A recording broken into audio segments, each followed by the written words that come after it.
Ada perbedaan bagaimana seorang pemimpin besar berkomunikasi, dan hal tersebut telah dirumuskan oleh Simon Sinek ke dalam The Golden Circle, di mana Golden Circle ini sudah ditulis ke dalam buku yang berjudul Start With Why oleh Simon Sinek sendiri, dan buku ini telah menjadi buku bestseller di banyak negara di dunia.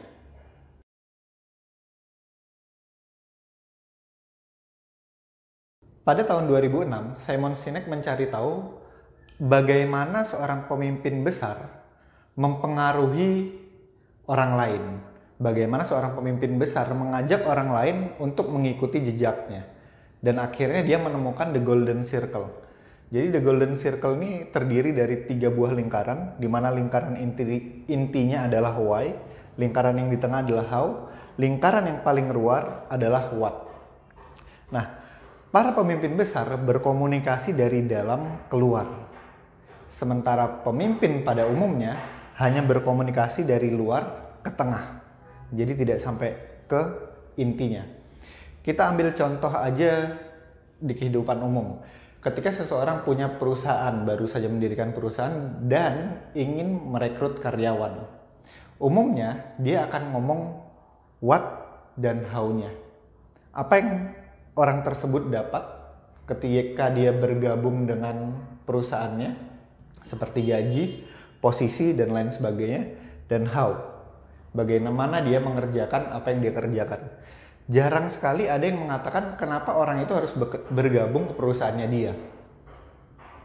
Inilah yang menjadi perbedaan besar mengenai bagaimana para pemimpin besar mengajak orang lain untuk mengikuti apa yang dia lakukan. Sementara kalau kita ambil contoh, salah satu yang paling terkenal adalah ketika Steve Jobs merekrut John Sculley. Waktu itu John Sculley, dia adalah CEO Pepsi, dan Steve Jobs tertarik untuk mengajak John Sculley ke Apple. Pada saat berdialog, Steve Jobs menanyakan, apakah kamu mau menghabiskan sisa hidupmu untuk menjual air gula, atau kamu bergabung dengan saya di Apple untuk mengubah dunia? Ini adalah cara berkomunikasi yang sangat-sangat jauh berbeda. Dan kalau umpamanya kita rubah, seandainya Steve Jobs mengatakan dari what-nya, bagaimana kebanyakan orang merekrut orang lain. Kamu kalau di Apple gaji kamu sekian, fasilitas yang kamu dapat ini, dan posisi kamu ini. Dan bagaimana kamu mengerjakannya ini. Apakah ia mau si John Sculley gabung ke Apple? Tentu John Sculley akan mikir-mikir, orang di sini sudah nyaman kok, ngapain harus gabung ke Apple? Tapi Steve Jobs berkomunikasi dengan cara yang terbalik. Jadi mulai dari dalam keluar. Steve Jobs mengatakan mengubah dunia. Kita tahu bahwa Apple adalah perusahaan yang didirikan oleh Steve Jobs untuk men-challenge status quo. Jadi untuk men-challenge segala sesuatu yang sifatnya main aman. Kita lihat aja semua produk Apple ketika turun ke pasaran itu pasti revolusioner. Contohnya, pada saat itu ada handphone. Handphone banyak keypadnya. Tiba-tiba Apple mengeluarkan handphone yang gak ada tombolnya sama sekali. Kemudian laptop. Dulu laptop itu tebel-tebel. Apple mengeluarkan iMac yang benar-benar tipis. Di mana saja Apple mengeluarkan produk, di sana akan terjadi perubahan di industri tersebut. Karena apa? Karena memang why-nya dari Steve Jobs adalah untuk mengubah dunia. Kemudian kalau mau kita ambil yang lokal saja, Soekarno.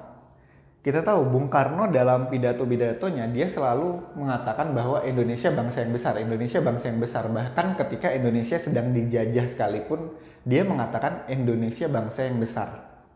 Dia memberikan why-nya. Itu kenapa Soekarno diikuti oleh para rakyat Indonesia, para pejuang. Padahal pada saat itu banyak juga pemimpin yang lain. Tapi kenapa Soekarno berbeda? Karena Soekarno selalu mengatakan why-nya. Dia yakin bahwa Indonesia adalah bangsa yang besar jika bersatu.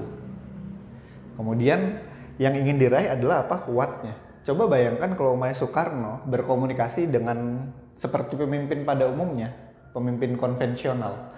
Kita ingin merdeka, cara kita merdeka, planningnya adalah pertama membentuk pemerintahan sementara, kemudian kita mencari bantuan, pengakuan dari luar negeri, bla bla bla. Apa iya orang mau mengikuti dia?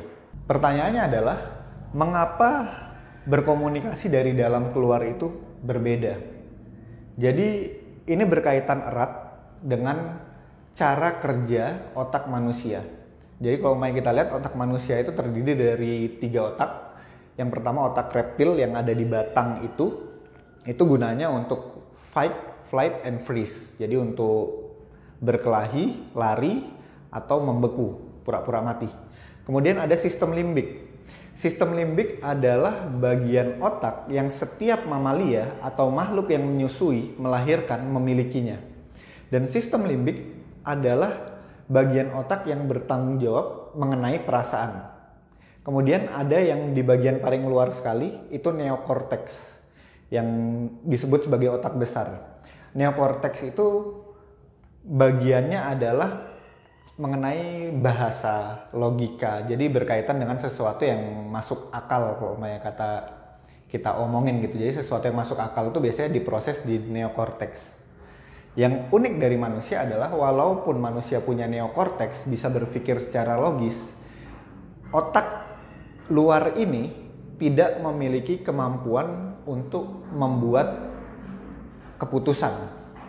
Jadi keputusan pada akhirnya tetap berada di sistem limbik. Itu artinya apa?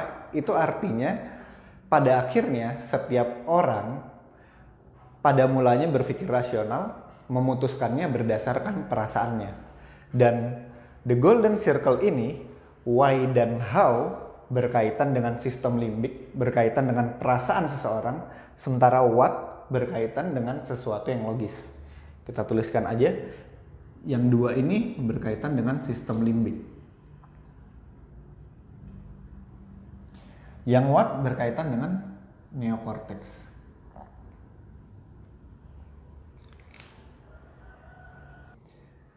Dan ketika kita mengkomunikasikan segala sesuatu berasal dari why terlebih dahulu, maka itu akan lebih mudah untuk mengenai perasaan seseorang. Jadi kita langsung menyentuh perasaannya. Sementara kalau kita berkomunikasi dari luar ini, dari neokortex, yang menjadi tantangan adalah ketika orang tersebut benar-benar pada akhirnya berpikir rasional. Misalkan kita menawarkan seseorang agar mengikuti kita.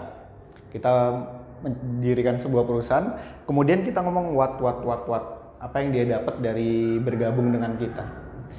Pada proses ini dia akan membandingkan secara logis ketika apa yang dia dapatkan dari perusahaan lainnya.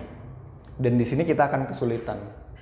Salah satu cerita yang paling fenomenal mengenai bagaimana mendirikan perusahaan adalah dari Jack Ma. Jadi Jack Ma ketika mendirikan Alibaba dimulai dari 15 orang, dan 15 orang itu selama 1 tahun tidak digaji. Dia tidur di tempat yang sama, makan di tempat yang sama, kerja di tempat yang sama. Ke-15 orang itu, 16 sama Jack Ma. Mereka nggak dapat penghasilan apapun di tahun pertama. Pertanyaannya, ketika kita membuat sebuah perusahaan dan kita mengatakan what kita, apakah orang mau mengikutinya? Tapi Jack Ma berkomunikasi dari why-nya. Jack Ma yakin bahwa Cina sebetulnya sebuah bangsa yang besar jika mereka mau terbuka kepada bangsa lain. Pada saat itu Cina sedang dalam kondisi tertutup, dan Jack Ma pergi ke Amerika, dia ngelihat di sana ada eBay, di sana ada Amazon. Kemudian dia berpikir bahwa wah, seandainya ini ada di Cina, maka ekonomi Cina akan tumbuh dengan pesat. Seandainya Cina mau membuka diri, maka Cina akan menjadi bangsa yang besar. Jadi dia mulai dari keyakinannya. Why itu terkait erat dengan keyakinan seseorang. Dan yang menarik adalah ketika kita mengatakan keyakinan kita kepada orang lain, maka kita akan dengan mudah menjadi magnet bagi orang yang berkeyakinan sama untuk datang kepada kita. Ketika Soekarno mengatakan Indonesia adalah bangsa yang besar, orang-orang berkumpul datang kepada Soekarno adalah orang-orang yang memiliki keyakinan sama dengan Soekarno. Jadi mereka nggak perlu dibayar untuk berjuang. Mereka hanya mengatakan bahwa pada akhirnya ada orang yang mengatakan apa yang saya yakini. Karena itu saya mengikuti dia. Itu mulai dari why. Ingat dari sistem limbik mengenai perasaan. Padahal kalau kita lihat di waktu itu, secara neokorteks, secara logika, Indonesia bukan bangsa yang besar pada saat itu. Karena Indonesia sedang dijajah, Indonesia belum jelas bakal menjadi negara seperti apa. Tapi ada satu orang yang berdiri yang mengatakan bahwa saya yakin Indonesia ini adalah bangsa yang besar jika kita bersatu. Dan pada akhirnya orang-orang yang berpikiran sama, berfaham sama, datang menghampiri Soekarno. Kemudian orang-orang 15 orang yang mengikuti Jack Ma adalah orang-orang yang memiliki keyakinan yang sama. Ke-15 orang tersebut adalah orang yang juga yakin bahwa Cina akan menjadi bangsa yang besar jika mereka terbuka untuk bangsa yang lainnya. Dan tantangan dari setiap orang yang ingin memimpin adalah mereka menemukan why mereka dan menyampaikannya kepada orang lain. Karena kalau mereka menemukan saja tapi tidak disampaikan akan menjadi percuma. Dan akan lebih membingungkan ketika seseorang pemimpin, orang yang ingin memimpin, cuman gak jelas why-nya. Untuk apa mereka memimpin. Dan yang menarik dari buku Start With Why yang ditulis oleh Simon Sinek ini, Simon Sinek menyatakan bahwa ada perbedaan orang yang diberikan otoritas dengan seorang pemimpin. Orang yang diberikan otoritas adalah orang yang mendapatkan jabatan, kemudian dia harus menggerakkan orang ke satu arah. Sementara seorang pemimpin adalah orang yang bisa mengajak orang lain bergerak ke satu arah dengan sukarela. Dan kita bisa melihat ada banyak sekali pemimpin, orang yang memimpin tanpa mempunyai otoritas. Seperti misalkan seorang karyawan yang mampu mengajak teman-teman rekan-rekan kerjanya untuk bekerja dengan baik. Nggak perlu ada ancaman, nggak perlu ada reward. Tapi dia bisa menginspirasi teman-temannya untuk melakukan hal yang baik. Atau ada orang di lingkungan kita yang ketika dia melakukan sesuatu, kita cenderung mengikuti dia. Kalau umpamanya dia lagi bersih-bersih, lingkungan kita cenderung, oh ayo ikut bersih-bersih. Itu adalah orang yang memimpin. Dan setiap orang yang memimpin itu pasti jelas dengan why-nya. Dia pasti bisa menyatakan apa yang ia yakini. Dan hal tersebutlah yang membuat ia diikuti. Nah, sebelum video ini berakhir, saya ingin membagikan apa why saya. Why saya adalah untuk memunculkan sisi terbaik orang supaya mereka bisa membuat dampak. Saya yakin bahwa setiap orang, siapapun itu, orang besar, orang kecil, orang berpendidikan tinggi atau tidak berpendidikan sama sekali, itu punya 3 sisi. Dimana ada sisi terbaik. Di sisi ini adalah ketika seseorang secara sukarela membantu orang lain. Ketika seseorang mau membantu orang lain, ketika dia mau mengesampingkan urusannya demi menolong orang lain. Itu saya anggap itu sebagai sisi terbaik setiap orang. Kemudian ada sisi yang biasa saja. Itu adalah sisi di mana ketika kita melakukan sesuatu karena menginginkan sesuatu. Itu seperti jual beli. Dan ada sisi buruk. Sisi buruk adalah sisi di mana orang tidak memperdulikan orang lain sama sekali. Jadi saya berpikir bahwa saya yakin setiap orang itu punya kebaikan di dalam dirinya dan kita perlu saling mendorong, menyadarkan bahwa kita punya sisi tersebut. Bahwa kita hidup bisa memberikan kontribusi kepada orang lain. Nah, pada video berikutnya saya akan membahas mengenai bagaimana cara kita untuk menemukan why kita dan bagaimana cara kita menemukan how kita.